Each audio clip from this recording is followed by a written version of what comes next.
আইনের আওতায় ধরা পড়ছি, যাদের হাতে ধরা পড়ছি 500,000 টাকা ধরাইয়া দিলে সব খতম। আর যদি না দিই তাহলে 50,000 60,000 টাকার মামলা।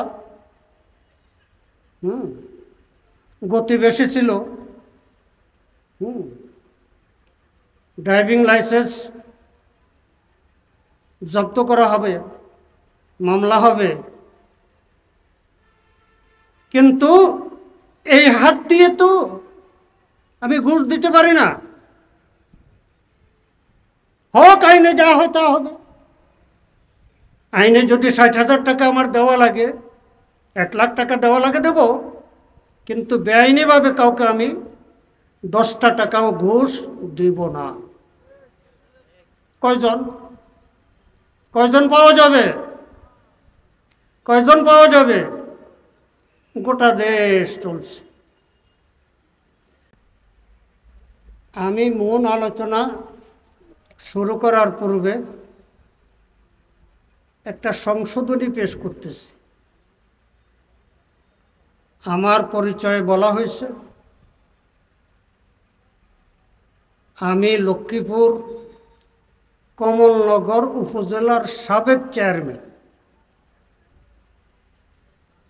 তো সাবেক হলে বর্তমান চেয়ারম্যান লাগবে না? তো বর্তমান চেয়ারম্যানের নাম বলতে পারবেন? যতদিন পর্যন্ত আবার পুনরায় নির্বাচন না হবে, উপজেলা চেয়ারম্যান নির্বাচিত না হবে, ততদিন পর্যন্ত আমি নির্বাচিত বর্তমান চেয়ারম্যান। বাকি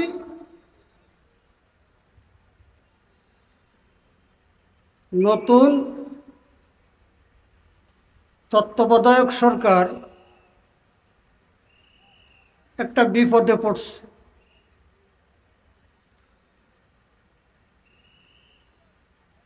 আমার মতো উপজেলা চেয়ারম্যান সুষ্ঠু নির্বাচনে বাংলাদেশে আর কয়জন হয়েছে আপনাদের জানা আছেনি? জি,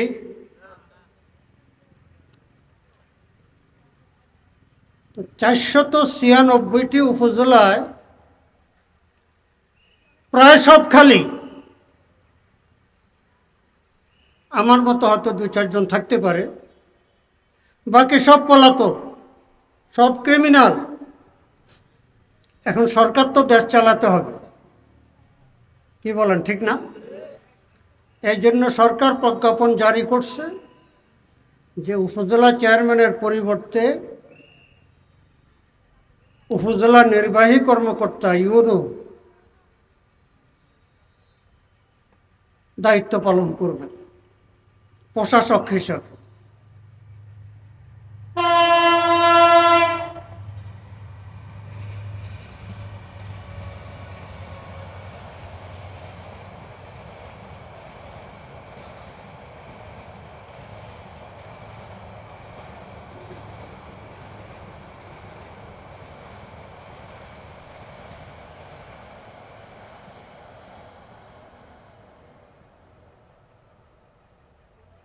তো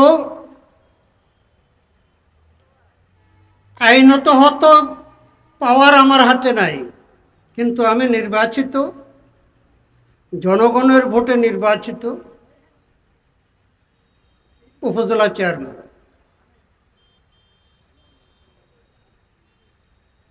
এই আওয়ামী লীগের শাসন আমলে 3টি নির্বাচন,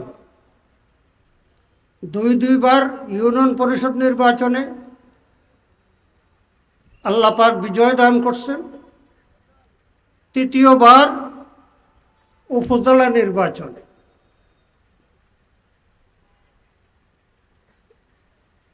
একটা হাসির কথা, দুঃখেরও কথা।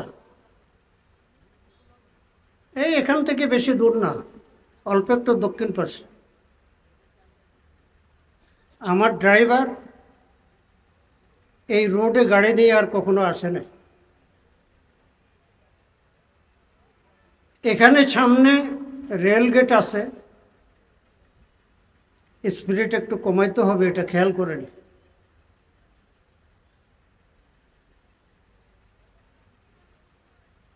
এখন ড্রাইভারও হুজুর মানুষ, আমিও হুজুর মানুষ।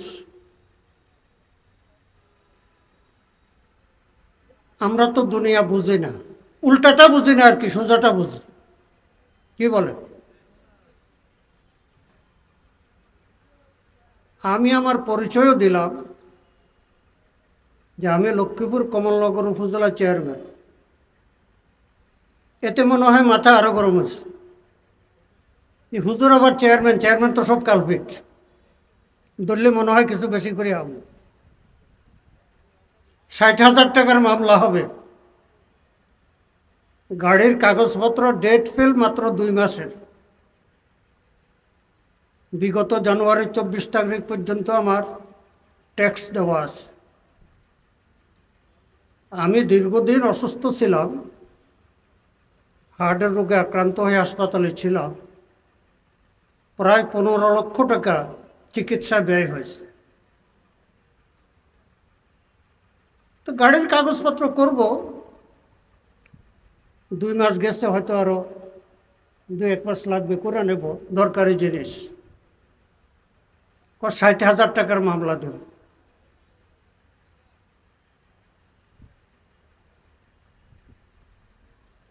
কাগজ ফেল 2 মাসের, আর ড্রাইভার বেশি গতিতে গাড়ি চালাইছে। দুনিয়া তো বুঝি, গোপনে কিছু দিয়া দিলে কিছু হইতো না।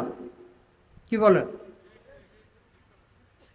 কারণ 2-3 বছরের কাগজ ফেল এমন গাড়িও রোডে চলতেছে। কিন্তু আমি আমার এই হাতে তো ঘুষ দিতে পারি না। আমি আমার এই হাতে তো ঘুষ দিতে পারি না। ঘুষ দুর্নীতির কথা বলে আমি নির্বাচন করে নির্বাচিত হয়েছি। ইনশাআল্লাহ আগামী সংসদ নির্বাচনও করব। বাংলাদেশ থেকে ঘুষ দুর্নীতি উৎখাত করার জন্য শুধু আমি নয়, এবার প্রস্তুতি নেন, আগামী নির্বাচনে সংসদে যেন ওলামা একরাম এবং দিনদার বুদ্ধিজীবীদের সংখ্যাগরিষ্ঠতা নিয়ে যাইতে পারে। যাকে এ প্রসঙ্গে যদি কিছু বলার সুযোগ পাই পরে বলব। আল্লাহু আকবার। আমার ভাইয়েরা,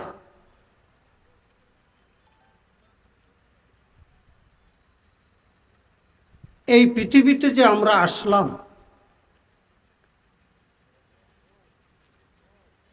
কোনো ব্যক্তি কি একথা বলতে পারবে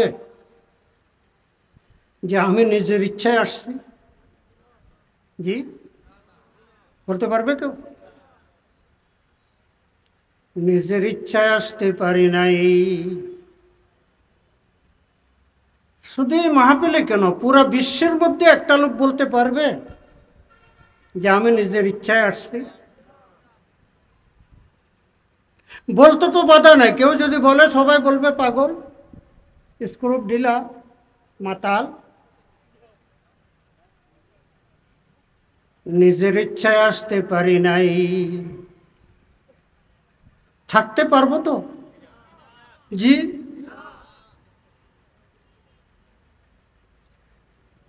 নিজের ইচ্ছায় আসতে পারি নাই,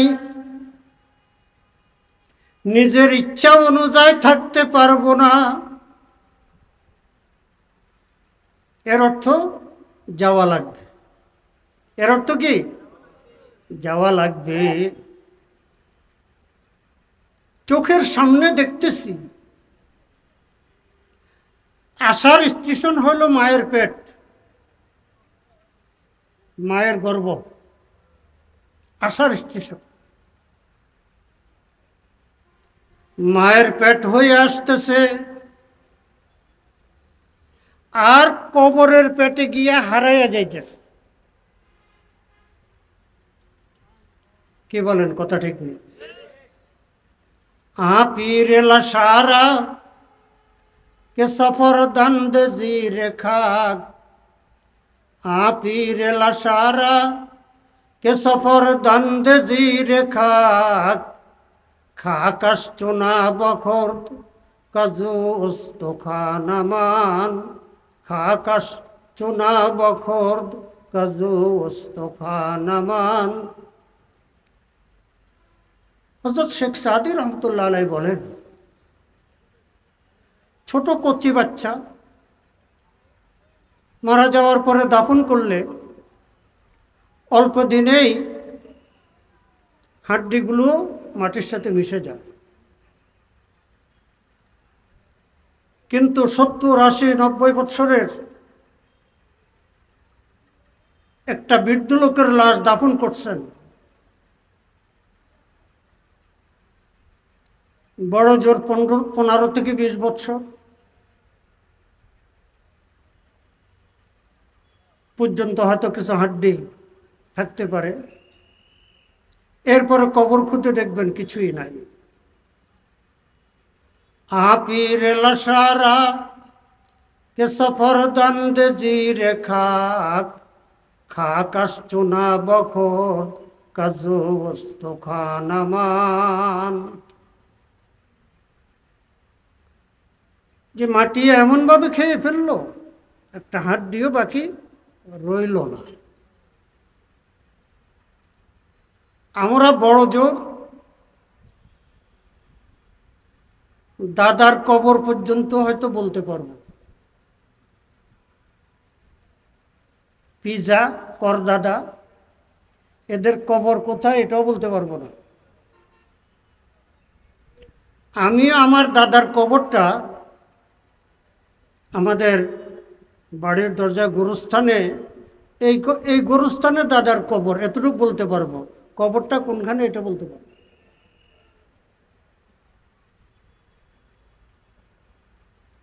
ও ভাইরা,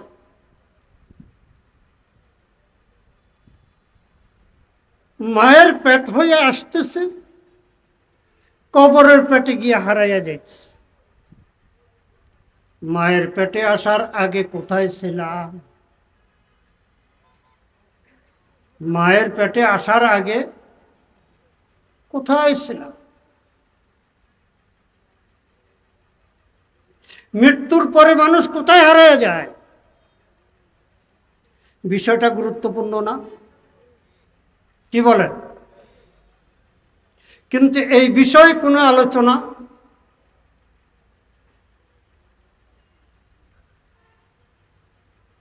প্রাইমারি সিলেবাসে আছে? কথা বলেন না কেন? হাই স্কুলে, কলেজ, ইউনিভার্সিটিতে? বাহ! আবার বলে মোল্লারা কি বুঝে, কি কয়, কি কয়, মোল্লারা কি বুঝে? আরে বাবা, এত বুঝাই বুঝলা কি? Degree degree degree. তো ডিগ্রি, এত বড় ডিগ্রিটা যে লইয়া বাহাদুরি করো, চাকরিটা লইতে ঘুষ দিছ কত? কি লজ্জার শরম লাগে না কথা বলতে? মোল্লারা কি বুঝে? কতটুকু বুঝছো? দুনিয়ায় কতটুকু বুঝছো? রাজনীতি কতটুকু বুঝছো? রাষ্ট্রবিজ্ঞান কতটুকু বুঝছো? দূর থেকে না, সামনে এসে কথা বলো। এত বুঝাই বুঝলা তো জনগণের খেদমত করলা কি 5 বছর, 10 বছর, 15 বছর, 16 বছর? জনগণ তোমাদের গলায় ফুলের মালা দেওয়ার কথা, কি কথা ঠিক না? হ্যাঁ, তো কেমন খেদমত করলা যে এখন বয়স সব পলাইলা? তালাশ করেই পাওয়া যায় না।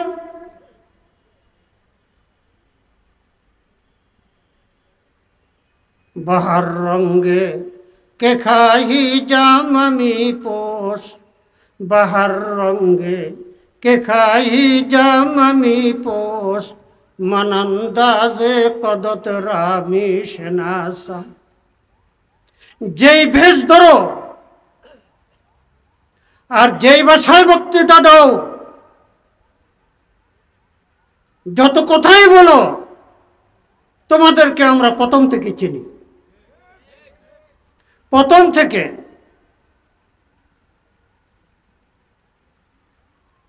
কিরে বাবা, এটা কি? সাধারণ একজন এমপি, এমপির কথা বাদ দিলাম, একজন ইউনিয়ন পরিষদের চেয়ারম্যান, এই মনোনয়ন কিনে 1 কোটি টাকার উপর। আমি প্রথমবার যখন চেয়ারম্যান নির্বাচিত হলাম, তো আমার সাথে একজন প্রতিদ্বন্দ্বী ছিল, মানিক হাওলাদার বলে নাম। সে নৌকা প্রতীকের জন্য তদবির করছে, মূলামূলি হইতে হইতে 1,20,00,000 টাকা দেওয়ার জন্য তৈয়ার, 60 লক্ষ টাকা নগদ জমা দিছে। বেচারা মারা গেছে, আল্লাহ পাক মাফ করেন। নির্বাচনে তো বিজয়ী হইতে পারেন নাই, নৌকা প্রতীক পান নাই, আরেকজন পাইছে, কিসের বিনিময়ে পাইছে সেটা আল্লাহ পাক জানেন। আল্লাহ পাক আমাকে বিজয় দান করুন। তো বলেন, একটা ইউনিয়ন পরিষদে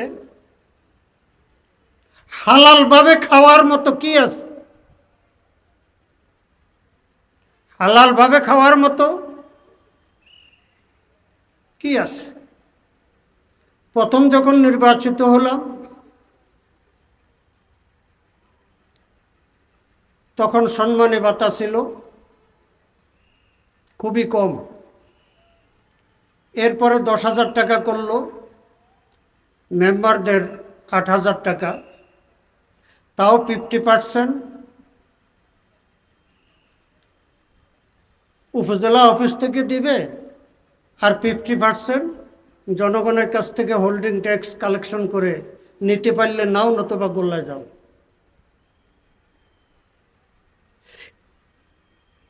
এই ইউনিয়ন পরিষদের চেয়ারম্যানের জন্য যদি কোটি টাকা দিয়ে নমিনেশন নিতে হয়, তো নির্বাচনে বিজয় হওয়ার জন্য আরো কোটি কোটি টাকা খরচ করা লাগবে না? কি জন্য?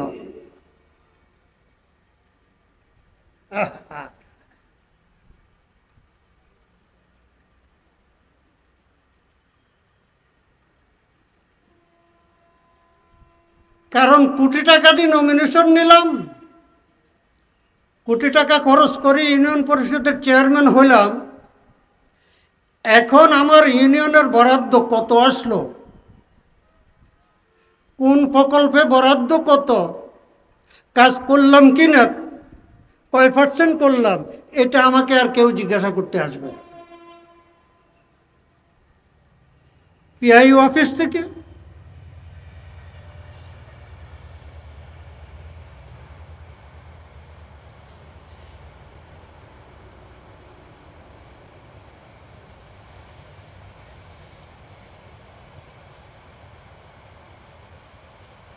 প্রকল্প তদারকের জন্য উপরে জেলা থেকে অফিসার আসবে, পিআই অফিস থেকে পাঠানো হবে চেয়ারম্যান সাহেবের কাছে।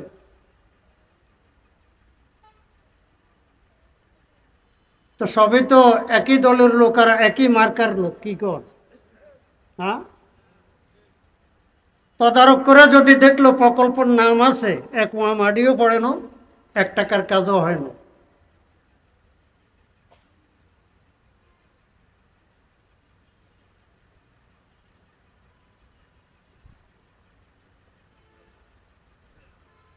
তো যে তদন্ত করতে আসছে, সেও ব্যাগ নিয়ে আসছে যে ব্যাগ ভরে টাকা নিয়ে যাব, কাজ তো করে না। কমপক্ষে 5% তো আমাকে দিতে হইব, 10% তো আমাকে দেওয়া লাগবে। বাস,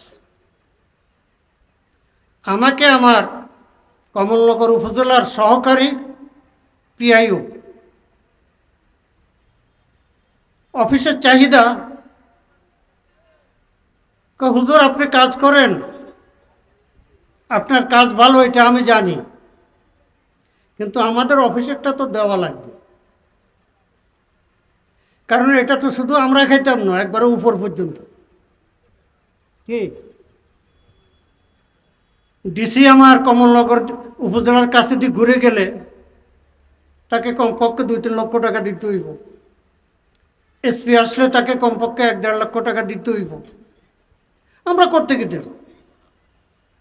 আচ্ছা, আপনি হুজুর মানুষ, আপনার উপর আমাদের আস্থা আছে, অন্যরা যা দেয় তার থেকে কিছু কম দেন। এরপরে কি বলে, হুজুর আপনাকে কাজ করতে কি আমরা বলছি? প্রকল্প অনুমোদন করে দিছি, আপনি কি করবেন না করবেন এটা তো আমরা দেখতে যাইতাম না। আর দেখতে গেল ঘুরে ঘুরে চলে আসুন, আপনি এত কাজ করেন কি? বুঝছেন নি কথা? বুঝছেন নি? পেয়ারা রাসূল সাল্লাল্লাহু আলাইহি সাল্লাম বলছেন,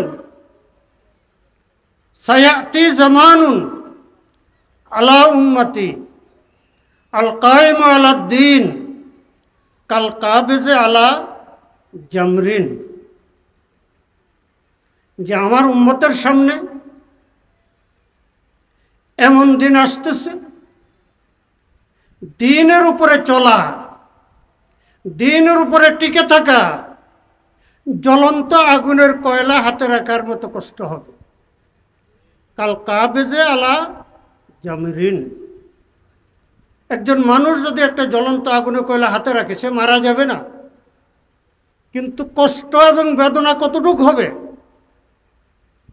বরদাস্তের বাহিরে না। আজকে আমাদের কষ্ট হইতেছে না কেন? যথায় যেমন তথায় তেমন।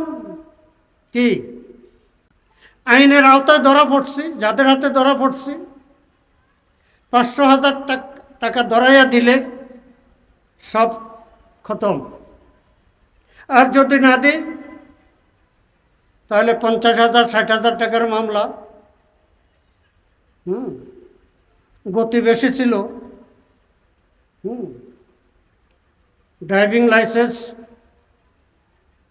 জব্দ করা হবে, মামলা হবে।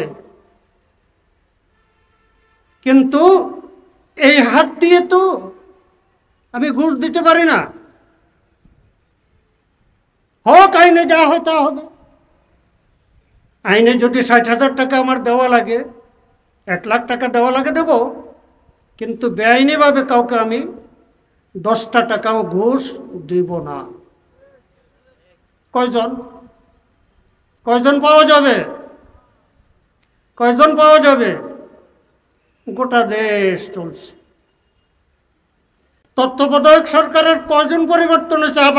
আর বাকি সব কারা বলেন? ওই লুটেরা সরকার যাদেরকে বসায় গেছে তারা। কি কথা ঠিক? কি কথা ঠিক নেই? আমি ঢাকা থেকে যখন কমলনগর দেশের বাড়িতে একটু জায়গা নেব, বাড়ি করব, দেশে এলাকার লোকের খেদমত করা লাগবে। রাজধানীতে তো তেল্লার মাথায় তেল, খেদমতের লোকের অভাব নেই। তো এখন জমিন রেজিস্ট্রি করব। জমিন রেজিস্ট্রি করার ভিতরে জমিনের মূল্য হিসাবে রেজিস্ট্রি ফি দিতে হবে। আমি যেই জায়গা কিনব এর মূল্য হিসাবে 60,000 টাকা আমাকে ফি দেওয়া লাগবে। কত টাকা? 60,000 টাকা। যেই টাকা দিয়ে আমি কিনলাম, দলিলে যদি এটা লিখি তাহলে 60,000 টাকা আমাকে ফি দিতে হবে। তো আমাকে দলিল লেখক মুহুরি বলতেছে, আপনার ওখানে চরকাদিরায় মুজা রেট কম, যদি আপনি মুজা রেটটা দলিলে লেখেন তাহলে আপনার সর্বোচ্চ 10,000 টাকা খরচ। কোথায় 60,000 আর কোথায় 10,000? তা আমি বললাম, আমি যে দলিলে লিখব যে এত টাকা দিয়ে আমি জমিন ক্রয় করলাম, এটা কি সত্য হবে না মিথ্যা হবে? দলিল লেখক হাসতেছে আর বলতেছে, হুজুর এটা তো মিথ্যা। তো লানাতুল্লাহি আলাল কাযিবিন, মিথ্যাবাদীর উপরে আল্লাহর লানত। আমি নিজের নগদ টাকা দিয়ে জমিন কিনবো, আল্লাহ পাকের লানত মাথায় নেব? আর আমার কাছ থেকে হলফনামায় দস্তখত নেওয়া হবে যে জমিনের মূল্য কম লেখা হয় নাই। কথা ঠিক নেই? ওরে কথা কয় না? হ্যাঁ, বাস। হাতে আগুনের কয়লা রাখার মতো কষ্ট হইবে, কষ্ট হয় না কি লেগে? যে 60 টাকার পরিবর্তে যদি 10,000 টাকা দিয়ে সারতে পারে, যা লেখা লাগে লেখক, দস্তখত করে। ফামান ইয়ামাল মিসকালা যাররাতিন খায়রান ইয়ারা ওয়া মান ইয়ামাল মিসকালা যাররাতিন শাররান ইয়ারা। ও আমার ভাইরা, ওয়াজ তো সারা জীবন শুনলাম, জীবনের মোড় পরিবর্তন তো হলো না। শুধু এই লেবাস, এই পোশাক, এই নামাজ রোজা, এ দিয়ে জান্নাতে যাওয়া যাবে না। কি? ইত্তাকিল মাহারিমা তাকুন আবাদান নাস।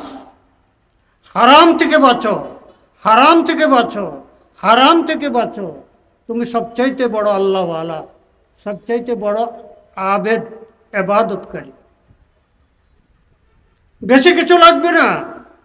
ফরজ, ওয়াজিব, সুন্নত মুআক্কাদা। ফরজ, ওয়াজিব, সুন্নত মুআক্কাদার উপরে আমল করে, আর গুনার কাছেও যাবেন না, গুনাহ ছাড়েন। ইন আউলিয়াউহু ইল্লাল মুত্তাকুন। আউলিয়া আল্লাহকে, আল্লাহওয়ালাকে, মুত্তাকি পরহেজগার, মুত্তাকি পরহেজগারকে তাকওয়া উপরে দেখা যাবে না। আর তাকওয়া হাহুনা, আর তাকওয়া হাহুনা, আর তাকওয়া হাহুনা। তাকওয়া তো অন্তরে। অত্যন্ত দুঃখের বিষয়, আমার কিছু কিছু চাকরিজীবী ভাইরা এমনও আছে, চিল্লা লাগাইছেন, পীর সাহেবের কাছে মুরিদ হয়েছেন, 5 ওয়াক্ত নামাজ পড়েন, হজও করে আসছেন, জুব্বাও গায়ে আছে, পাগড়িও মাথায় আছে, কিন্তু ঘুষ খাওয়া ছাড়ে নাই। ঘুষ খাওয়া ছাড়ে নাই। হে, তোর কপালে 1 লক্ষ জারুর বাড়ি। তোকে কে বলছে মসজিদে যাইতে, নামাজ পড়তে? তুই হারাম ছাড়তে পারিস নাই। বাহরে তাত লোকমায়ে বায়াদ হালাল, বাহরে তাত লোকমায়ে বায়াদ হালাল, তানা আফজায়াত তুরারঞ্জো মেলা। ইবাদত কবুল হওয়ার পূর্ব শর্ত হইল কামাই রুজিটা হালাল হইতে। কি হইতে হবে? কামাই রুজিটা হালাল হইতে হবে। আমার বাড়িঘর, আমার জামা কাপড়, আমার দৈনন্দিন খাদ্য, এটা কি হারাম মিশ্রিত কিনা? আয় হায় হায়, কত রকমের নাম রাখছে। ঘুষ, ঘুষের নাম কি গো? কি? হাদিয়া। হুজুর বড় হাদিয়া দেয়, কি কর? হাদিয়া। আবার বিষয় না হলে, এ আমার একটা কাজ হাতে আছে, আমাকে 1 লক্ষ টাকা ধার করজ দিও। তো করজ দেয় অন্য জানে, জীবনও পাইতাম না এটা। কি কথা বলছেন না? আমি তো খাই না, আমার উপরের টেবিলও কিছু দেওয়া লাগে। কি? আমি তো সুফি সাহেব ভালো মানুষ, কিন্তু উপরের টেবিলে দেওয়া লাগে। কত রকমের বাহানা।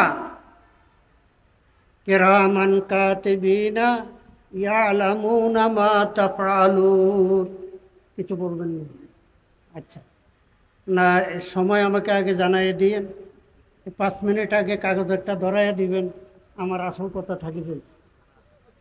ঠিক আছে না? না, এটা তো আপনাদের কথা, কর্তৃপক্ষের কথা তো শুনতে হয়। তো জিকির করেন, লা ইলাহা ইল্লাল্লাহ, লা ইলাহা ইল্লাল্লাহ।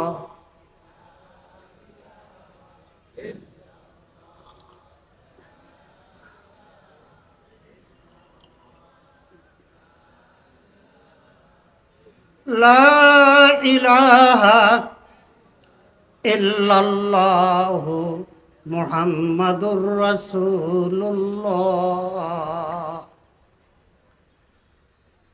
ওয়াজ তো অন্য হুজুররা করবে, আমি তো একটু ব্যতিক্রম মানুষ না, কি কর? আমার ওয়াজটাও তো একটু ব্যতিক্রম হলে ভালো হইব না? ওরে কথা কয় না জি? বলে হুজুর যাই বলেন,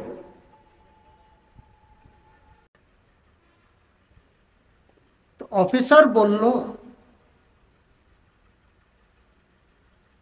40,000 টাকা আমাদেরকে দিতে হবে অফিসে। তো বললাম যে এই 1,80,000 টাকা এটার খরচ দেখাইতে হবে না আমার? হ্যাঁ দেখাইতে হবে। আপনি রাস্তায় মাটি খনন করবেন, কিছু টাকা মেম্বারদেরকে সম্মানী ভাতা দিবেন, ওই মাটি খনন করবেন যে ওটার সাথে আমাদের এই 40,000 টাকা বাউচার করে নেন। কথা বুঝছেন না? তাই বললাম যে এটা মিথ্যা হবে না। হুজুর আমি আপনাকে সেই কথা বলতে পারবো না, এটা দেওয়া লাগবে। এখন চেক আমার ইউনিয়ন পরিষদের নামে, আমার নামে চেক লেখা হয়ে গেছে। চেকটা নিয়ে আসলাম, সারা রাত্র আর ঘুমাইতে পারিনি। নির্বাচন কেন করলাম? চেয়ারম্যান কেন হলাম? 1,80,000 টাকার মধ্যে 40,000 টাকার মিথ্যা বাউচার করতে হবে আমাকে? আমি মিথ্যার বাউচার করে ওদেরকে টাকা খাওয়াবো না? পদত্যাগ করবো, চেয়ারম্যানই করবো না। পদত্যাগ করবো, চেয়ারম্যানই করবো না। সারা রাত্র ঘুম হয় না। শেষ জি, এখন কয় মিনিট সময়? আমার কয় মিনিট কর? আমাকে শুধু আসতে বললে তো হবে না, আমি বলছি আমাকে সময় জানাইতে হবে আগে। কেন জানান না আগে যে আপনার আধা ঘন্টা সময়? হ্যাঁ না না রাখে না, একটা রাখেন, একটা বলতে হবে। ও আজ 15 মিনিটও করা যায়, 10 মিনিটও করা যায়, আমার সময় যতটুকু আমি ততটুকু বলবো, কিন্তু এটা আমাকে বলতে হবে যে আপনার সময় এতটুকু। এখন আরেকজনের সময় নষ্ট করে আমি বলবো? হ্যাঁ হ্যাঁ,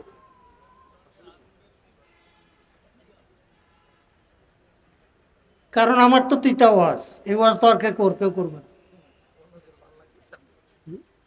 কি সময় কতক্ষণ বলেন? আরে না, যতটুক লাগে না। তারপরে হ্যাঁ,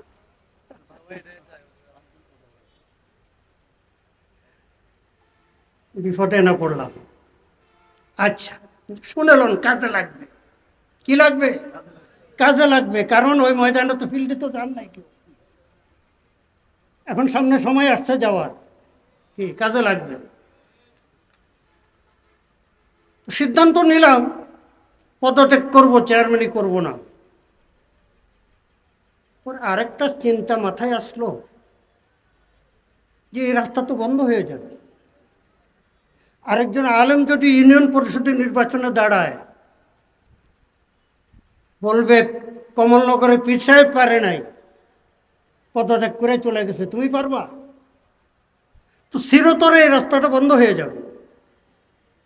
ওলামা ইকরাম যদি না আসে তাহলে ঘুষ দুর্নীতি বন্ধ হবে কি করে? তা আল্লাহ পাকের পক্ষ থেকে একটা বুদ্ধি মাথায় আসে। চেক আমার নামে, আমার ইউনিয়নের নামে চেক জমা করলাম, টাকা উঠে নিলাম। কত টাকা? 1,80,000 টাকা। আমার সচিব কেরানিকে আর আমার বিচক্ষণ দুজন মেম্বারকে, 3 জনকে দিলাম যে ইউনো অফিসে অমুক অফিসারকে 1,80,000 টাকা দিয়ে আসবো। বললো আপনারা 1,80,000 টাকার চেক দিছেন, হুজুর জমা করে টাকা উঠাইছে, হুজুরের টাকা সম্পূর্ণ দিয়ে দিছে, যা করেন করেন। হুজুরের নিজ হাতে আপনাদেরকে 40,000 কেন 40 পয়সা দিবেন। এরপরে ওই অফিসার বলে, হুজুর সম্পর্কে তো আমরা আগ থেকেই জানি, কিন্তু কি করব, আমার চাকরি রক্ষা করতে পারবো না, এটার ভাগ ডিসি পর্যন্ত পাবে, আমি রাখতে বাধ্য। তো এই কথা বলে 1,80,000 টাকা থেকে 40,000 টাকা রাইখা বাকি টাকা দিস। আমি সচিবকে বললাম, কি করা লাগে আইনত করো তুমি, এ টাকা আমি ধরবো না। এটা বললাম প্রথম যখন ইউনিয়ন পরিষদের চেয়ারম্যান নির্বাচিত, দ্বিতীয়বার যখন ইউনিয়ন পরিষদের চেয়ারম্যান নির্বাচিত হলাম, ফলাফল তো পেয়ে গেছি সব কেন্দ্রে, কিন্তু উপজেলায় যদি ফলাফল পরিবর্তন হয়ে যায়, হাজার হাজার কর্মী সব ছুটছে উপজেলার দিকে, এরা আবার কি গন্ডগোল করে চলে গেলাম। তো মনে করলাম উপজেলা আসছি, ইউনোর সাথে একটু দেখা করে যাই। দেখি যে ডিসি ওখানে বসে, কারণ একটা ইউনিয়ন পরিষদের নির্বাচনে এমন আলোড়ন সৃষ্টি হয়েছে, প্রশাসন এমনভাবে ভয় পাইছে যে সুষ্ঠু নির্বাচন না হইলে অনেকগুলো লাশ পড়বে। এই জন্য সকল থেকে এসপি এবং ডিসি নির্বাচন পর্যবেক্ষণ করছে। তো উপজেলায় গিয়া দেখি ইউনোর সাথে ডিসি সাহেবও বসা। সালাম দিলাম, ডিসি সাহেব আমাকে ধন্যবাদ জানাইলেন যে এলাকার জনগণ আপনার উপর সন্তুষ্ট, ধন্যবাদ আপনাকে, দ্বিতীয়বার নির্বাচিত হয়েছে। আমি চলে আসতেছি, স্যার আমি যাই। তো আমার তো উপজেলা যাইতে একটু সময় লাগছে, যারা কেন্দ্র দখল করে সিলমারি চেয়ারম্যান হয়েছে তাদের তো আর এত সময় লাগে না, তাদের তো আগেই মিষ্টি লয়ে আসে। এখন ডিসি সাহেব উপজেলা চেয়ারম্যান আর ইউনুকে বলতেছে, এই চেয়ারম্যানকে বলো মিষ্টি খেয়ে যাইতে। এখন হালাল হোসেন মিষ্টি নি কর না, হ্যাঁ এখন হালাল হোসেন মিষ্টি। আমি বললাম তো স্যার আমি খাবো না। খাবো না বলে ডিসি বলতেছে একজন চেয়ারম্যানকে মিষ্টি খেয়ে যাইতে, চেয়ারম্যান বলে স্যার আমি খাবো না।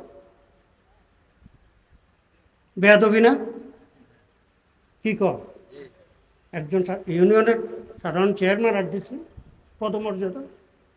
আমি বাইরে হওয়ার পরে ডিসি চার্জ করলো ইউনুকে, উপজেলা চেয়ারম্যানকে, কী ব্যাপার তোমাদের চেয়ারম্যান যে মিষ্টি খাইল না?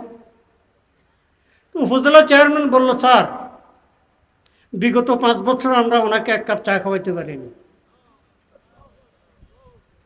কি ওয়াজ এটার দরকার আছে না? সামনে যারা মাঠে যাবেন কাজ করবেন কিভাবে চলবে?